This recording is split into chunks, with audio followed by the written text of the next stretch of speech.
نحمده ونستعينه ونستغفره ونعوذ بالله من شرور أنفسنا وسيئات أعمالنا من يهده الله فلا مضل له ومن يضلل فلا هادي له أشهد أن لا إله إلا الله وحده لا شريك له وأشهد أن محمدا عبده ورسوله يا أيها الذين آمنوا اتقوا الله حق تقاته ولا تموتن إلا وأنتم مسلمون يا أيها الناس اتقوا ربكم الذي خلقكم من نفس واحدة وخلق منها زوجها وبث منهما رجالا كثيرا ونساء واتقوا الله الذي تساءلون به والأرحام إن الله كان عليكم رقيبا يا أيها الذين آمنوا اتقوا الله وقولوا قولا سديدا يصلح لكم أعمالكم ويغفر لكم ذنوبكم ومن يطع الله ورسوله فقد فاز فوزا عظيما أما بعد فإن خير الحديث كتاب الله وخير الهدي هدي محمد صلى الله عليه وسلم وشر الأمور محدثاتها وكل محدثة بدعة وكل بدعة ضلالة وكل ضلالة في النار۔ حاضرین جمعہ، آج کے اس خطبہ جمعہ میں اللہ رب العالمین کی ہم پر ایک عظیم نعمت کا میں تذکرہ کروں گا۔ ہم بندوں پر اللہ سبحانہ و تعالیٰ کی جو بے شمار نعمتیں ہیں، ان میں کچھ نعمتیں اللہ سبحانہ و تعالیٰ وقتی طور پر دیتے ہیں، ایک وقت کے لیے دیتے ہیں۔ کچھ نعمتیں اللہ رب العالمین ایک لمبے عرصے کے لیے بھی دیتے ہیں، جیسے ایک انسان کے لیے جو عام نعمتیں ہیں جو ہر انسان کو ملتی ہیں، اس کے ماں باپ یا اس کے اولاد، اس کی صحت، یہ سب عام نعمتیں ہیں۔ ایمان تو سب سے بڑی نعمت ہے، لیکن میں جو بتانا چاہ رہا ہوں وہ یہ کہ اللہ تعالیٰ ہم کو جو بہت ساری نعمتیں دیتے ہیں، وہ کچھ ایسی بھی نعمتیں ہوتی ہیں جو وقتی ہوتی ہیں، کچھ عرصے کے لیے ہوتی ہیں، ایک مدت کے بعد وہ نعمت ہم سے ختم ہوتی جاتی ہے۔ ایسی صورت میں جو تھوڑی سی مدت کے لیے وہ نعمت ملتی ہے، اسے ہم اپنی نجات کے لیے اور اسلام کی ترقی کے لیے، اسلام کی سربلندی کے لیے استعمال کرنا چاہیے۔ بہت ساری نعمتیں ہیں، میں ایک نعمت کا ذکر کروں گا، وہ یہ ہے اللہ سبحانہ و تعالیٰ کی طرف سے ہم کو ملنے والی ایک عظیم نعمت ہماری جوانی ہے۔ یہ بہت عظیم نعمت ہے۔ میں آپ کو بتاؤں گا کہ کچھ اصحاب علم نے، کچھ علماء نے بوڑھے ہونے کی وجہ سے، معمر ہونے کی وجہ سے اسلام کی خدمت کے لیے جوانی کی تمنا کی انہوں نے کہ علم تو ہے لیکن جوانی چاہیے۔ ایسے میں ہم اپنے بچوں کی ایسی تربیت کریں کہ وہ اپنی صحت کا، اپنی جوانی کا، وہ اپنی نجات کے لیے اور اللہ کے دین کی سربلندی کے لیے استعمال کریں، اس لیے کہ یہ ایک انمول نعمت ہے لیکن وقتی نعمت ہے۔ بعد میں افسوس کرنے کا کوئی فائدہ نہیں۔ ایک شخص جب جوانی کا صحیح استعمال کرتا ہے تو بڑھاپے میں وہ جب کہتا ہے کہ جوانی کا صحیح استعمال کریں تو اس کی زبان میں تاثیر ہوتی ہے، سچائی ہوتی ہے۔ میں آپ کو ایک دو تین واقعات سناتا ہوں۔ ایک معروف حدیث ہے، متفق علیہ، صحیح بخاری کی کتاب بدیع الوحی میں اور صحیح مسلم کی کتاب الایمان میں۔ ام المومنین عائشہ رضی اللہ عنہا وہ کہتی ہیں اللہ کے رسول صلی اللہ علیہ وسلم کو جب نبی بنایا گیا نا، جس دن آپ کو نبوت سے سرفراز کیا گیا، ہم سب جانتے ہیں کہ آپ صلی اللہ علیہ وسلم پریشان ہو گئے تھے، ایک نیا حادثہ تھا آپ کے لیے۔ آپ گھر آئے، ام المومنین عائشہ رضی اللہ عنہا نے آپ کو دلاسا دیا، تسلی دی، یہ سب ہم جانتے ہیں۔ میرے موضوع سے متعلق جو بات ہے وہ یہ کہ ام المؤمنین خدیجہ رضی اللہ عنہا انہوں نے اللہ کے رسول کو تسلی دی، ساتھ میں آپ نے اپنے چچیرے بھائی ورقہ بن نوفل ان کے پاس لے کر کے گئے، اور وہ بھی مسلمان ہو گئے تھے اس واقعے کے بعد۔ ورقہ بن نوفل ان کا تعارف جو ام المؤمنین عائشہ نے کروایا رضی اللہ عنہا، دو باتیں بیان کی۔ ام المؤمنین عائشہ رضی اللہ عنہا کی فقہ دیکھیے، ام المومنین عائشہ رضی اللہ عنہا کی سمجھ بوجھ دیکھی کہ آپ نے ورقہ بن نوفل کا جب تعارف کروایا تو 2 باتیں بیان کی. کہا کہ وَكَانَ امْرَأً تَنَصَّرَ فِي الْجَاهِلِيَّةِ، وہ بھی قریشی تھے، مکے کے تھے اور مکے میں سب مشرکین ہی تھے. کہا کہ یہ نصرانی بن گئے تھے. اس وقت عیسائیت انہوں نے قبول کی. ام المومنین عائشہ رضی اللہ عنہ کہتی ہیں كان يكتب الكتاب العبراني وكان يكتب الانجيل بالعبرانية ما شاء الله ان يكتب. کہا کہ ورقہ بن نوفل صاحب علم تھے، عبرانی زبان بھی جانتے تھے، لکھنا پڑھنا آتا تھا ان کو، اس لیے کہ مکے کے جو لوگ تھے ان کو لکھنا پڑھنا زیادہ آتا نہیں تھا، انگلیوں میں گنے جاتے تھے کوئی شخص اگر لکھنا پڑھنا جانتا ہے تو اس وقت. تو ام المومنین عائشہ رضی اللہ عنہ نے کہا ایک تو انہیں عبرانی زبان میں مہارت تھی، انجیل لکھا کرتے تھے. اس کا تعلق کس سے ہے؟ ورقہ بن نوفل کے علم سے. اس کا تعلق کس سے ہے؟ ورقہ بن نوفل کے علم سے، کہ کان یکتب الکتاب العبرانی وکان یکتب الانجیل بالعبرانیہ ما شاء اللہ ان یکتب. وہ صاحب علم تھے، عبرانی زبان جانتے تھے، انجیل جانتے تھے، انجیل لکھا کرتے تھے، وہ صاحب علم تھے. اور ام المومنین عائشہ رضی اللہ عنہ نے ان کے بارے میں دوسری بات کہی، کہا وَكَانَ شَيْخًا كَبِيرًا قَدْ عَمِيَ، وہ عمر رسیدہ انسان تھے، بوڑھے تھے، اور ان کی بصارت بھی متاثر ہو گئی تھی، آنکھوں میں ان کی بینائی بھی نہیں تھی. ایک وہ صاحب علم تھے لیکن وہ عمر رسیدہ انسان تھے. ایسا کیوں کہا ام المومنین عائشہ نے رضی اللہ عنہ؟ یہ بتانے کے لیے کہ وہ صاحب علم تو تھے لیکن عمر بڑی ہونے کی وجہ سے اس چستی سے اللہ کے رسول کی مدد نہیں کر پائے جو ایک نوجوان کر سکتا تھا. یہ بتانا مقصود تھا.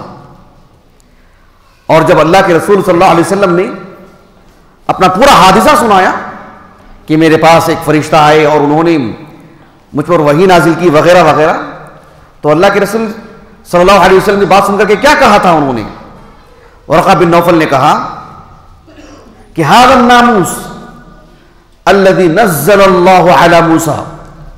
الناموس یعنی الملک، یہ وہی فرشتہ ہیں جو اللہ نے موسیٰ کی طرف بھی بھیجا تھا، جو آپ کی طرف بھی بھیجا، یعنی آپ اللہ کے نبی ہیں، آپ اللہ کے نبی ہیں. یہ تو علم ہوا نا ان کا. ورقہ بن نوفل کا یہ علم ہے، یہ ایمان ہے، اور ایمان علم کی بنیاد پر ہوتا ہے. کہا کہ آپ تو اللہ کے نبی ہیں، لیکن کہا کہ لیتنی جزعا، سبحان اللہ. کیا کہا آپ نے؟ لیتنی جزعا، کاش کہ میں نوجوان ہوتا تو تمہاری مدد کرتا، تمہارا بازو بنا رہتا. سبحان اللہ. اس واقعے کو رکھ کر کے اہل علم کہتے ہیں کہ اللہ کے دین کے لیے جوانی فی نفسی بہت عظیم نعمت ہے. کہ ورقہ بن نوفل نے تمنا کی اللہ کے رسول کے سامنے، علم تو ہے لیکن جوانی نہیں. آپ کی قوم آپ کے مقابل کھڑے ہوگی تو میں کیسے مدد کروں گا آپ کا؟ علمی اعتبار سے مدد کر سکتا ہوں لیکن اپنی بدنی اعتبار سے کیسے مدد کروں گا؟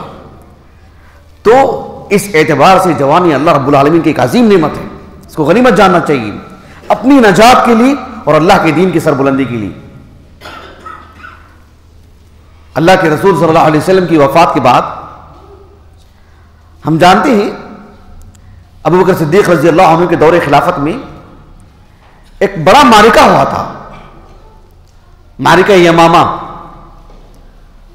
آج جغرافیہ اعتبار سے جو ملک ہے سعودی عرب، اس کی جو راجدھانی ہے عاصمہ ریاض، اس کے وہ تقریباً وہی علاقہ ہے جہاں اہل یمامہ رہا کرتے تھے. وہاں کا معاملہ ہے. جب مرتدین سے جو معرکہ ہوا تھا، جو جنگ ہوئی تھی، اس میں صحابہ میں سے ایسے صحابہ جو حافظ قرآن تھے، عالم دین تھے، 70 صحابہ شہید ہو گئے جن کے سینے میں قرآن تھا. عمر بن الخطاب رضی اللہ عنہ فوراً متنبہ ہو گیا. آپ نے ابو بکر صدیق رضی اللہ عنہ سے کہا دیکھیے کسی طور پر بھی آپ قرآن مجید جو لکھا ہوا ہے نا بکھرا بکھرا ہے، سینے میں تو سب کے ہے. خود ابو بکر صدیق حافظ تھے، عمر بن خطاب حافظ تھے، عثمان بن عفان حافظ تھے، رضی اللہ عنہ اجمعین، اور بھی صحابہ حافظ تھے. یہ وہ تو سینے کی بات ہے، لیکن جو اللہ کے رسول لکھا کرتے تھے، لکھایا کرتے تھے، لکھتے نہیں تھے، لکھایا کرتے تھے، وہ بکھرا بکھرا ہے.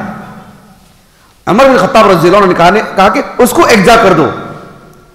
آج 70 صحابہ شہید ہو گئے ہیں، کل اور بھی انتقال کر جائیں گی، تو جو ان کو یاد ہے قرآن ان کے ساتھ دفن ہو جائے گا. وہ پھر ایسی صورت میں قرآن پڑھنے کے لیے نہیں رہ جائے گا.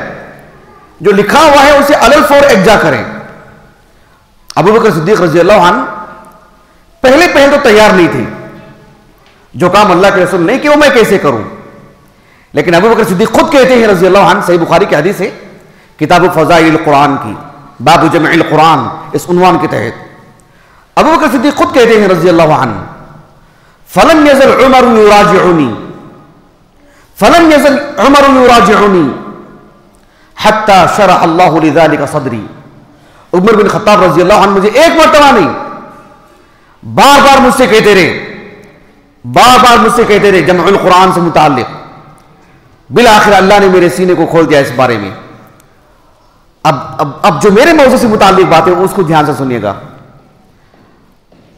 ابو بکر صدیق رضی اللہ عنہ جو صحابہ کے پاس قرآن لکھا ہوا تھا وہ تو بکھرا بکھرا تھا. اب اس کو اجزا کرنا ہے، ذمہ داری دیں گے کس کو؟ آپ نے زید بن ثابت کو بلائے رضی اللہ عنہ. زید بن ثابت رضی اللہ عنہ ان کو بلا کر کے ابو بکر صدیق رضی اللہ عنہ نے کہا کہ آپ کو ہم یہ ذمہ داری دے رہے ہیں کہ آپ کو خدمت انجام دینی ہے، آپ کو قرآن اجزا کرنا ہے. زید بن ثابت رضی اللہ عنہ پہلے تو ڈر گئے تھے وہ اس ذمہ داری کو لے کر. کہا کہ ایک بڑا پہاڑ اٹھانے کے لیے کہو تو میں اٹھا دوں گا، حالانکہ ایک انسان اٹھا نہیں سکتا، لیکن کہا کہ ہو سکتا ہے میں وہ ذمہ داری قبول کر لوں، لیکن یہ ذمہ داری. لیکن ابو بکر صدیق رضی اللہ عنہ انہیں مطمئن کروائے اور ان سے کہا کہ ہم آپ ہی کو یہ ذمہ داری کیوں دے رہے ہیں؟ اور بھی تو لوگ ہیں، آپ ہی کو ذمہ داری کیوں دی جا رہی ہے زید بن ثابت کو؟ ابو بکر صدیق رضی اللہ عنہ نے ان کی 4 صفات بتائیں. ان میں 4 صفات ایسی تھی، کہا کہ اس وجہ سے ہم آپ کو یہ ذمہ داری دے رہے ہیں. کیا ہے 4 خصوصیتیں؟ کہا کہ انک شاب، کہا کہ آپ نوجوان ہیں اس وجہ سے ہم آپ کو ذمہ داری دے رہے ہیں. سبحان اللہ، غور کر رہے ہیں آپ؟ یعنی ابو بکر صدیق رضی اللہ عنہ کی فقہ دیکھو. اللہ کے رسول کے بعد صلی اللہ علیہ وسلم اس دنیا کے سب سے بڑے عالم دین. آپ کی سمجھ بوجھ دیکھیں نا، آپ نے کس وجہ سے انتخاب کر رہے ہیں؟ ایسے ہی نہیں، کہا کہ انک شاب، آپ نوجوان ہیں اس وجہ سے میں نے آپ کا انتخاب کیا ہے. اور دوسری سے کہا کہ عاقل، اللہ سبحانہ و تعالیٰ نے آپ کو ٹھوس عقل بھی دی، یعنی آپ سلیقے سے کام کریں گے، آپ کو اتنی سمجھ بوجھ ہے کہ اس کام کو کیسے نبھانا چاہیے، وہ بھی آپ نے. اور تیسری بات کہا کہ وَلَا نَتَّهِمُكَ، ہم آپ کو بہت امین سمجھتے ہیں، آپ ہمارے نزدیک بہت معتبر ہیں، اللہ کے کلام سے متعلق آپ سب سے بہتر انداز میں کام کریں گے، اس میں رتی برابر میں خرد برک کا کام نہیں ہوگا. ہمارے نزدیک بہت مامون ہیں آپ، امین ہیں آپ، مکمل اعتبار ہے آپ پر، اس وجہ سے ہم آپ کو ذمہ داری دے رہے ہیں.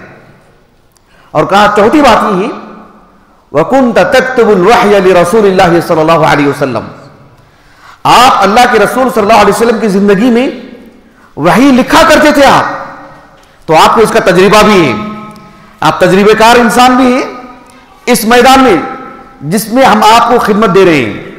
آپ تجربہ کار بھی ہیں، آپ معتبر انسان بھی ہیں، آپ ذہین انسان بھی ہیں، اور آپ نوجوان بھی چستی سے کام کر لے سکتے ہیں. یہ بات ابو بکر صدیق نے کہی رضی اللہ عنہ.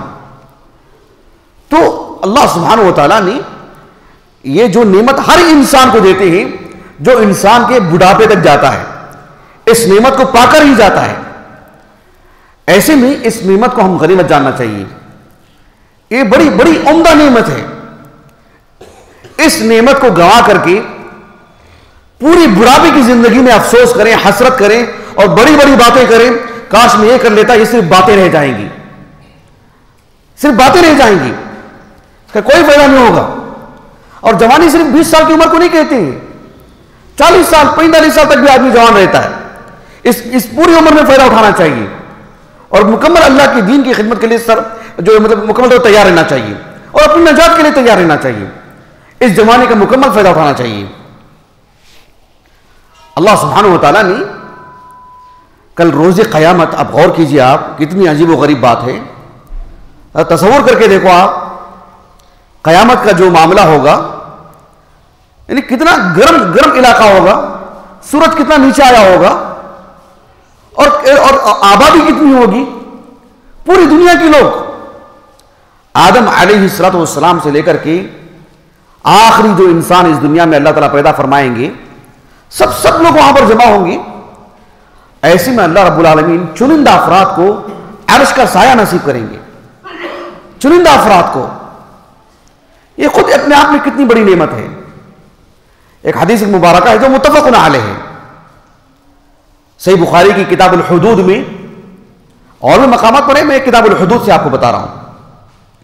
اور صحیح مسلم کی کتاب الزکات میں ابو ہریرہ رضی اللہ عنہ کہتے ہیں کہ سبعۃ یظلہم اللہ یوم القیامۃ فی ظلہ یوم لا ظل الا ظلہ، کہ 7 طرح کے لوگ ایسے ہوں گے. اور میں آپ کو بتا دوں، تفصیل میں تو نہیں جا سکتا، لیکن آپ کے علم میں اتنی تو بات ہونی چاہیے کہ وہ صرف 7 افراد نہیں، صرف 7 طرح کے افراد نہیں. 7 افراد سے ایک تو ہے 7 عدد، یہ 7 نوعیت کی بات ہے. صرف 7 طرح کے لوگ نہیں. 8ویں قسم بھی حدیث میں مذکور ہے، اس سے زیادہ بھی مذکور ہے. ابن حجر رحمہ اللہ نے کم و بیش 14 طرح کے لوگ بیان کیے. اس میں کچھ روایت ضعیف بھی ہیں، لیکن اتنی تو بات ہے کہ صرف 7 طرح کے لوگ ہی ہیں، ایسا نہیں ہے. بہرحال اللہ کے رسول صلی اللہ علیہ وسلم نے کہا کہ ان میں سے ایک ایسا آدمی بھی ہوگا، وہ شاب نشأ فی الاسلام، ایک ایسا نوجوان انسان جس نے اپنی جوانی کو اللہ کے عبادت میں لگایا. اللہ کی عبادت میں لگانے کا کیا مطلب ہے؟ کہ اس کا یہ مطلب نہیں ہے کہ آدمی اچھے سے کھانا پینا چھوڑ دیں، عمدہ لباس نہ پہنے، اچھی گاڑی کا انتخاب نہ کریں، اپنے آپ کو جمیل بنا کے نہ رکھیں اور جائز موج مستی نہ کریں. یہ مطلب نہیں، یہ قطعاً مطلب نہیں.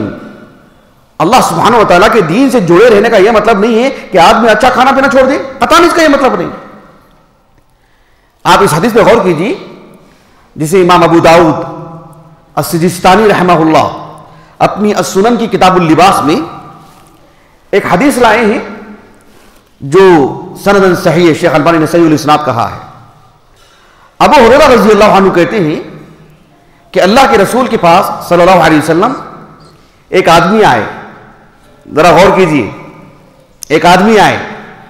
ابو ہریرہ کہتے ہیں رضی اللہ عنہ وَكَانَ رَجُلًا جَمِيلًا، وہ جو آدمی آئے تھے بہت خوبصورت تھے وہ، اور وہ اللہ کے رسول کے پاس آئے اور اللہ کے رسول سے آ کر کے کیا کہا پتہ ہے؟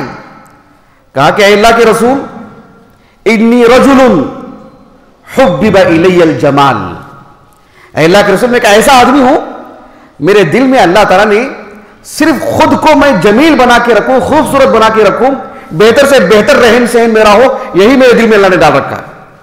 میرے دل میں بس یہی ہے کہ اچھا پہنوں، اچھا کھاؤ پیوں، اچھا رہوں. وَأُعْتِيتُ مِنْهُ مَا تَرَى، آپ خود دیکھ رہے ہیں نا مجھے، وہ اللہ کے رسول سے کہہ رہے ہیں، آپ خود مجھے دیکھ رہے ہیں نا مجھے کہ میں کیسے ہوں، میں کتنا بن سور کے ہوں. میں میرے دل میں یہی ہے کہ میں سب سے بہترین، سب سے خوبصورت رہوں میں.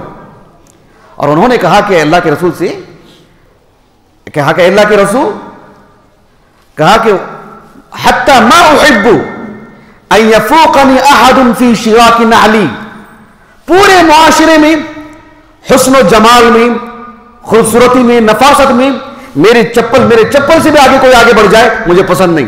کہا کہ سب سے خوبصورت میں رہوں، سب سے عمدہ میں رہوں، سب مجھے میرا معاملہ رہے. بس میرا جو چپل ہے، کسی کا چپل اس سے بھاری ہو جائے مجھے پسند نہیں، سب سے آگے میں رہوں. اب اللہ کے رسول سے کیوں کہا انہوں نے یہ بات، کیوں کہی انہوں نے یہ بات؟ انہوں نے کہا کہ افمن الکبر ذالک، اے اللہ کے رسول میری ایسی سوچ، میرا ایسا رہن سہن، کیا یہ غرور ہے، کبر ہے؟ بس مجھے یہ پوچھنا ہے آپ سے. ایسے کہا اللہ کے رسول سے. اللہ کے رسول نے کہا صلی اللہ علیہ وسلم تمہارا فی نفسی خوبصورت ہونا, عمدہ لباس پہننا, سب سے عمدہ, بلکہ پورے معاشرے میں تم سب سے حسین بن کے رہنا چاہتے ہو, وہ کبر ہے کیا؟ اللہ کے رسول نے کہا کہ لا. کہا کہ قطعا نہیں, یہ کبر نہیں. کہا کہ کبر تو یہ ہے, کبر تو یہ ہے کہ من بطر الحق وغمط الناس. مثال کے طور پر کوئی ایسا لباس پہنتا ہے, یا ایسا اٹھنا بیٹھنا اس کا ہے, یا ایسا اس کا حلیہ ہے, یا ایسے اس کے معاملات ہیں, کوئی کہتے ہیں کہ اللہ سبحانہ و تعالیٰ کو یہ پسند نہیں, تو کہتے ہیں کہ ٹھیک ہے مجھے اس سے کوئی فرق نہیں پڑتا ہے. کہا کہ یہ کبر ہے, آپ اللہ کے حکم کو ٹالتے ہو, یہ کبر ہے. آپ اللہ سبحانہ و تعالیٰ کے دین کو نیچا کرتے ہو, یہ کبر ہے. اللہ سبحانہ و تعالیٰ کے دین میں رہتے ہوئے, اس دائرے میں رہتے ہوئے آپ سب سے حسین بن کے رہیں, یہ آپ کے لیے جائز ہے, کبر نہیں ہے. اور آپ اچھا کپڑا پہنے, اچھا گھر ہو آپ کا, آپ سب سے بہتر بن کے رہنا چاہتے ہیں, لیکن آپ کسی کو حقیر سمجھتے ہیں, کسی کے لباس کو, کسی کے چہرے کو, کسی کے رہن سہن کو, کسی کے چلنے پھرنے کو, کسی کی اشیاء کو دیکھ کر. کہا کہ یہ کبر ہے. یہ اگر تمہارے اندر نہیں ہے تو پھر تمہارے لیے کبر کی کوئی بات نہیں, تم بہتر سے بہتر بن کے رہ سکتے ہو. تو اللہ سبحانہ و تعالیٰ ایسے نوجوان کو اپنے عرش کے نیچے جو سایہ دیتے ہیں, اپنے عرش کے سائے میں جو جگہ دیتے ہیں, وہ ایسے نوجوان کو شاب نشأ فی عبادت اللہ وشاب نشأ فی الاسلام, اللہ کی عبادت میں, اسلام میں, اسلامی تعلیمات کے دائرے میں اس کی جوانی بڑھتی ہے. اس کی جوانی لگے کہ جو ایک مسلمان ہے, اس کے لباس سے, اس کی باتوں سے, اس کے حلیے سے, اس کے رہن سہن سے, اس کے معاملات سے وہ مسلمان ہے. یہی اصل چیز ہے, یہی اصل چیز ہے. وہ اللہ کا ولی ہے. وہ اللہ کے ولی ہونے کے لیے کوئی بڑی پگڑی کی ضرورت نہیں, کوئی خاص لباس نہیں ہے اس کا. یہ ہے کہ جو ہے اس کے معاملات اسلامی ہو, اس کی عبادتوں میں واقعات نکھار ہو, اور اسے شرع صدر ہو کہ اللہ نے ہمیں مسلمان بنایا ہے, یہ اللہ کا سچا دین ہے, اسی میں نجات ہے, اللہ کے دین سے محبت ہو, اسی میں وہ اپنی زندگی نکالے. یہی تو اسلام ہے, یہی تو اصل جوانی. اس جوان کو اللہ سبحانہ و تعالیٰ جو جگہ دیں گے. ورنہ اس جوانی کو رکھتے ہوئے وہ آزادانہ انداز میں اسلام کے دائرے میں رہتے ہوئے کتنی بھی موج مستی کرے, سب اس کے لیے جائز ہے, سب اس کے لیے جائز ہے. اسلام میں کبر نہیں ہے وہ. تو بہرحال خلاصہ کلام یہ ہے کہ یہ جو نعمت ہے سب کو ملتی ہے. اور بزرگ لوگ کہتے ہیں کہ اس دنیا میں بوڑھے لوگ کم رہتے ہیں, جوان زیادہ ہیں. وہ اس وجہ سے بتاتے ہیں کہ بڑھاپے تک اکثر لوگ پہنچ نہیں پاتے ہیں, اس سے پہلے ہی ان کی وفات ہو جاتی ہے, اس سے پہلے ہی انہیں موت آ جا رہی ہے. ایسے میں اس جوانی کو ہم اپنی نجات کا ذریعہ بنائیں اور اللہ رب العالمین کی دین کی سربلندی کا ذریعہ بنائیں. جیسے یہ مسجد ہے, مسجد میں اپنی جوانی کو لگائیں, خدمت کریں.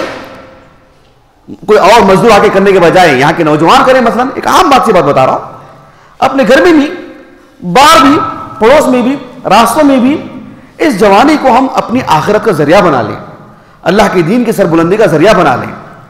اللہ سبحانہ و تعالیٰ سے دعا ہے کہ اللہ رب العالمین یہ جو نعمت ہم سب کو اللہ نے جو عطا کی ہے, اللہ رب العالمین اسے ہماری اپنی نجات کے لیے, اپنے گھر والوں کے لیے, اپنے گھر والوں کی نجات کے لیے, اور اللہ سبحانہ و تعالیٰ کے دین کی سربلندی کے لیے اللہ تعالیٰ لگانے کی ہمیں سعادت دے, توفیق دے. وآخر دعوانا الحمدللہ رب العالمین.